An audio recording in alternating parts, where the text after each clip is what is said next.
कटिया भाई सिलेंडर है ही नहीं इधर साइड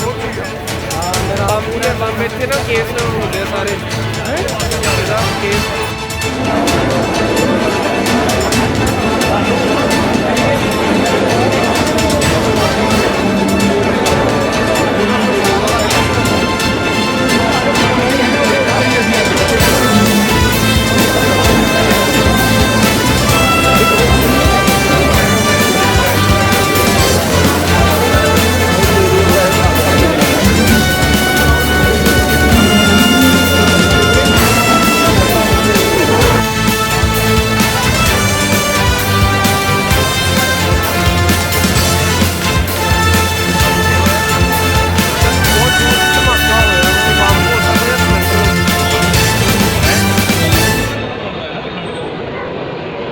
ਲੁਧਿਆਣਾ ਕਚਹਿਰੀ 'ਚ ਬੰਬ ਵਰਗਾ ਧਮਾਕਾ ਕੋਈ ਹੋਇਆ, ਬਹੁਤ ਜ਼ਬਰਦਸਤ। ਸੈਕਿੰਡ ਫਲੋਰ ਢਹਿ ਗਈ ਹੈ, ਬਾਥਰੂਮ ਸਾਈਡ।